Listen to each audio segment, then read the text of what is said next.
78e lettre de Sénèque à Lucilius. Le catarrhe auquel tu es sujet si fréquemment, et tes petits accès de fièvre, conséquence de longs rhumes devenus chroniques, me font d'autant plus de peine que je connais par expérience ce genre d'affection. Au début, je ne m'en étais pas soucié. Ma jeunesse avait encore la force de résister aux atteintes et de tenir tête bravement aux diverses formes du mal. Par la suite, j'ai succombé, à ce point que toute ma personne fondait en catarrhe et que j'étais réduit à une extrême maigreur. Maintes fois, je pris le brusque parti d'en finir avec l'existence, mais une considération m'a retenu, le grand âge de mon excellent père. Je songeais non pas au courage que j'aurais pour mourir, mais au courage qui lui manquerait pour supporter ma perte. Et c'est ainsi que je me commandais de vivre. Il y a des circonstances, en effet, où vivre est courageux. Qu'est-ce qui me consola alors? Je vais te le dire, mais en commençant par dire que les pensées auxquelles je demandais mon réconfort eurent sur moi l'effet d'un traitement curatif. Et de fait, les grands principes consolateurs ont une vertu de guérison, et tout ce qui élève le moral profite à l'être physique.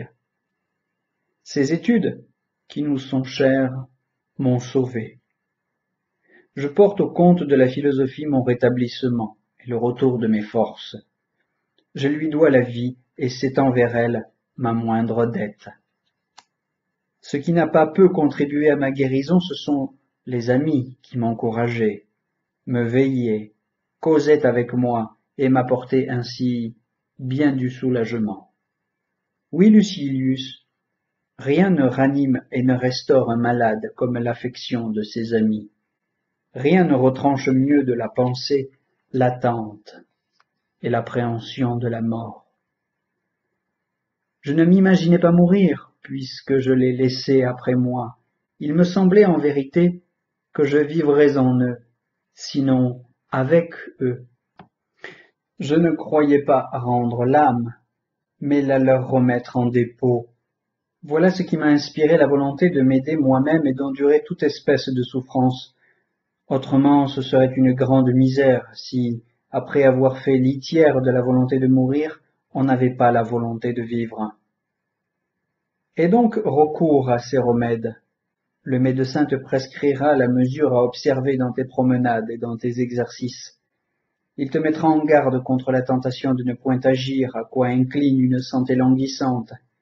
Il te dira de lire à plus haute voix pour exercer ta respiration dont le canal et le réservoir sont embarrassés, d'aller en bateau de manière que le doux balancement du navire secoue tes organes internes.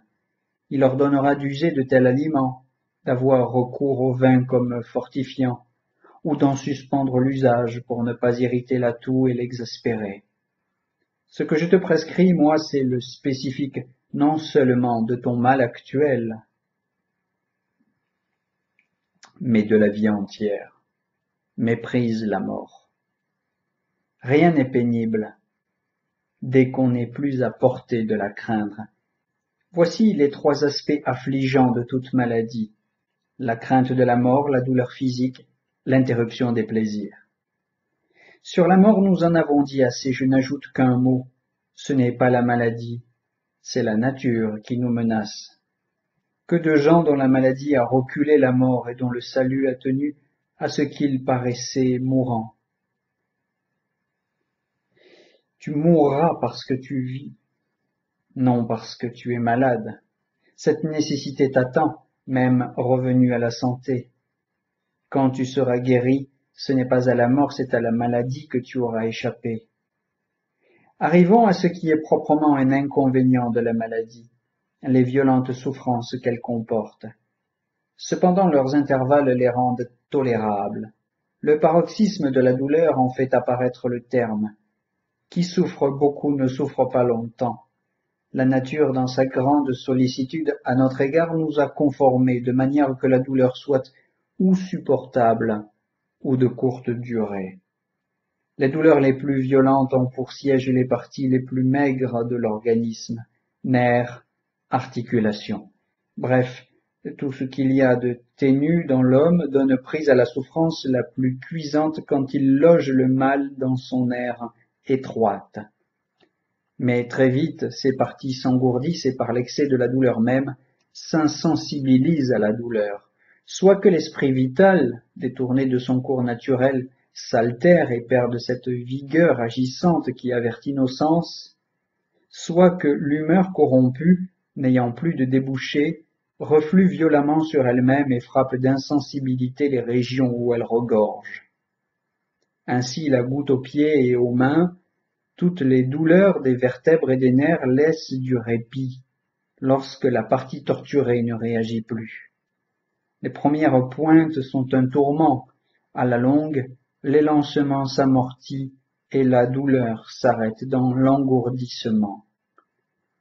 Si le mal de dents, les maux d'yeux et d'oreilles sont si aigus, cela tient précisément à ce qu'ils prennent naissance sur des points peu étendus. Certes, il en est de même pour les douleurs de tête. Trop vives, elles tournent à l'insensibilité générale et à l'assoupissement léthargique. Il y a donc dans l'extrême souffrance ce côté consolant que, par une sorte de loi, on cesse de sentir quand la sensation s'est faite trop forte. Voici d'autre part ce qui dispose mal les incultes, s'ils ont à pâtir dans leur corps. Ils n'ont pas pris le pli de se retrancher dans le monde de l'âme. Ils ont eu d'intimes communications avec leur corps. Aussi un grand caractère clairvoyant tient-il son esprit à l'égard de son corps pour vivre surtout avec la meilleure et la plus divine partie de lui-même. Avec l'autre moitié géniarde et débile, il communique dans la mesure où il ne peut faire autrement. Mais, dit-on, il en coûte d'être privé de ses plaisirs ordinaires, de faire diète, d'avoir faim et soif. Le début du régime est pénible. Ensuite, les appétits s'endorment dans la fatigue et le renoncement du corps, instrument de nos appétits. De là, les résistances de l'estomac, de là, une aversion pour des mets dont on était avide. C'est enfin la mort des désirs. Or, il n'y a rien d'amer à se voir privé de ce dont on n'a plus envie. Ajoute qu'il y a toujours dans la douleur des temps d'arrêt, ou moins de relâche. Ajoute qu'on peut par remède en prévenir la venue, en combattre la pressante approche. Elle est toujours précédée de symptômes, surtout si elle revient habituellement. Les souffrances de la maladie sont supportables quand on est arrivé à mépriser la menace suprême. Ne contribue pas à te rendre tes maux plus pénibles. N'alourdis de tes plaintes le fait que tu portes. La douleur est légère à condition que le préjugé n'y ajoute pas. Si au contraire tu t'encourages, si tu déclares « ce n'est rien », ou tout au moins « c'est peu de choses », tenons ferme, cela passera. En te disant qu'elle est douce, tu t'adouciras cette souffrance. Tu es à la merci du préjugé. L'ambition, la mollesse, l'avarice ne sont pas seules à lui demander le mot d'ordre. Nous conformons au préjugé notre façon de souffrir. Chacun est misérable dans la mesure où il croit l'être. J'estime qu'il faut s'interdire les doléances pour des maux qui ne sont plus, et cesser de dire que jamais on n'a rien vu de pire. Quel tourment ou quelle terrible misère j'ai supporté, personne ne croyait que je m'en relèverais, combien de fois ai-je été pleuré de mes proches, abandonné des médecins, couché sur le chevalet, on n'est pas tenaillé de la sorte, etc. Ce que tu nous racontes serait-ce vrai, ces choses passées? À quoi bon ramener les peines disparues et se rendre malheureux sous prétexte qu'on l'a été? Mais il y a plus. Il n'est personne qui n'exagère ses maux et ne se mente à soi-même. Et puis ce qui fut douloureux à supporter, il est agréable de l'avoir supporté. Il est naturel qu'on se réjouisse de voir finie sa misère.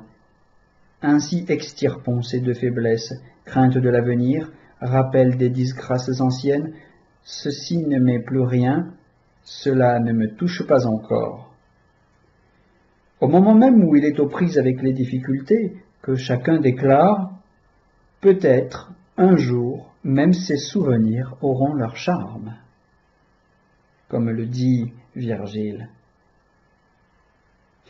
Qu'il lutte de tout son courage, il sera vaincu s'il cède du terrain, il vaincra s'il se tend contre la douleur. En fait, comment procèdent la plupart des hommes? Il eût fallu étayer l'avalanche, et ils la tirent sur leur tête.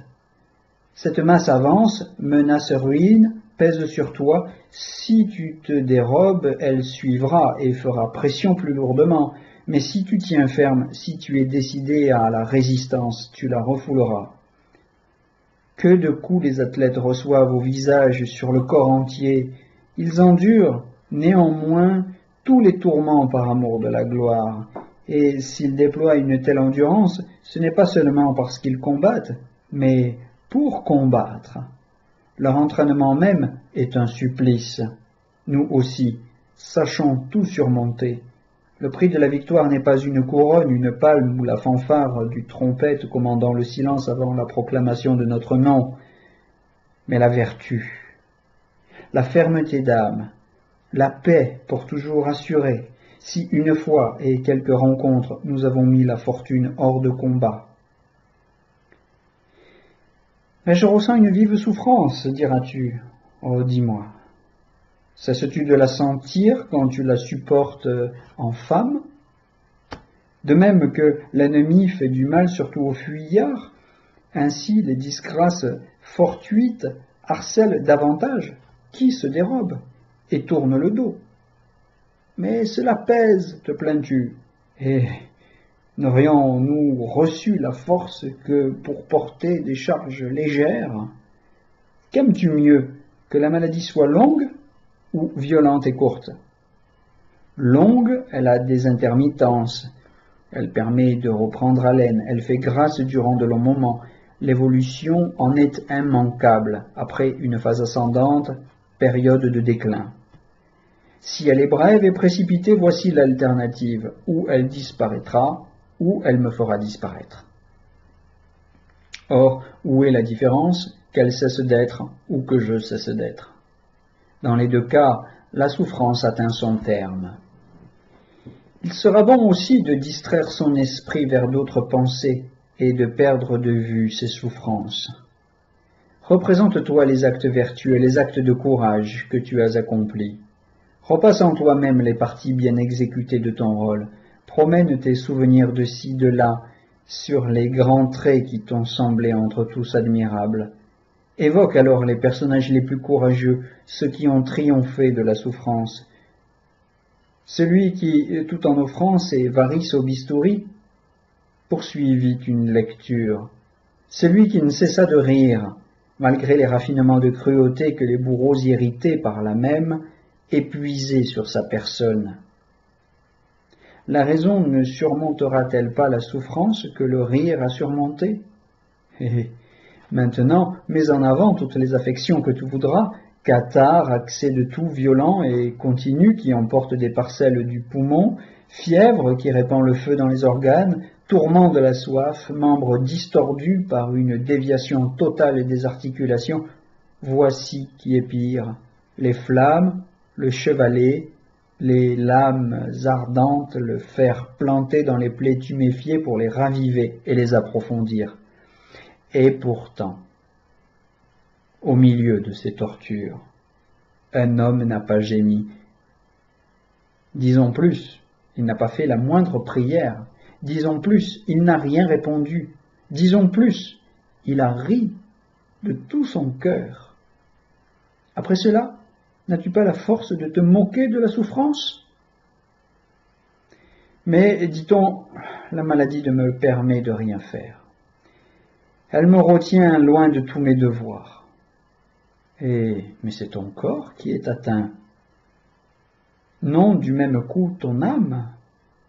La maladie arrête les pieds du coureur, elle paralyse la main du cordonnier ou du taillandier.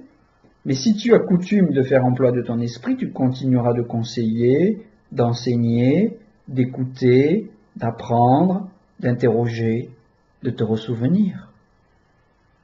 Est-ce déjà, à ton avis, ne rien faire que d'être un malade raisonnable? Tu démontreras qu'il est possible de surmonter la maladie, tout au moins de la supporter. Crois-moi, même sur un lit de souffrance, la force d'âme trouve à s'exercer. Ce n'est pas seulement dans le métier des armes et sur les champs de bataille que se relève l'énergie d'une âme inaccessible aux alarmes. L'homme fort se reconnaît jusque sous les couvertures d'un grabat. Tu as de quoi t'occuper? Lutte bravement avec ton mal. S'il n'obtient rien de toi, par force ou par douceur, tu donnes un grand exemple. Oh, quelle belle occasion de gloire, si nous étions en spectacle au monde dans nos maladies. Sois à toi-même ton spectateur et ton approbateur. Ce n'est pas tout. Il y a deux sortes de plaisirs. Les plaisirs du corps, la maladie les suspend, sans toutefois les abolir. Au contraire, à le bien prendre, elle les aiguillonne. Quand on a soif, on trouve plus de jouissance à boire. Les aliments ont plus de saveur quand on a faim. Toute victuaille rencontrée après une période d'abstinence est plus avidement saisie. Quant au plaisir de l'âme, plus élevé, mieux assuré, pas un médecin ne les interdit à son malade. Quiconque s'y attache et sait les goûter, n'a pour tout ce qui flatte les sens que du mépris. Le pauvre malade. Et pourquoi? Parce qu'il ne boit pas de vin passé à la neige? Parce qu'il n'ajoute pas au mélange, pour le conserver frais dans la vaste coupe, une couche de morceaux de glace? Parce qu'on n'ouvre pas pour lui sur la table même des huîtres de Lucrin? Parce qu'autour de la salle à manger de cet homme ne s'agite pas une troupe de valets apportant les réchauds même avec les plats? C'est en effet une récente trouvaille de notre sensualité, de peur que quelques mets ne tiédissent, que quelques morceaux ne soient pas assez brûlants pour les palais endurcis, avec la table arrive la cuisine. Le pauvre malade, dis-tu, il ne mangera qu'autant qu'il pourra digérer. On n'étalera pas sous ses yeux un sanglier renvoyé ensuite comme viande trop commune. On ne posera pas devant lui sur un plateau une pyramide, non pas d'oiseaux entiers, cette vue soulèverait le cœur, mais de poitrines d'oiseaux. Eh, où est pour toi le mal? Tu mangeras en malade, ou plutôt, une bonne fois, en homme vraiment sain. Mais nous supporterons aisément tout cela, les potions, l'eau chaude, et tout ce qui paraît intolérable aux délicats énervés par les excès, moins malades de corps que d'âme, pourvu que la mort cesse de nous faire horreur. Cette horreur tombera quand nous connaîtrons les limites des biens et des maux. C'est ainsi que disparaîtront et le dégoût de la vie et la peur de la mort. Comment la satiété de la vie pourrait-elle se faire sentir à une existence tout occupée de tant d'objets variés, majestueux et divins? Ce qui rend la vie à charge, à elle-même, c'est l'inertie dans le loisir. Celui dont la pensée chemine à travers la nature ne se rebutera jamais de la vérité. C'est le faux qui lui donnera du dégoût. En second lieu, si la mort approche et l'appelle, même si elle est prématurée, même si elle l'arrête net au milieu de sa carrière, son acquis est égal à celui de la plus longue existence. Une grande partie de la nature lui est connue. Il sait qu'à l'honnête, le temps n'ajoute rien.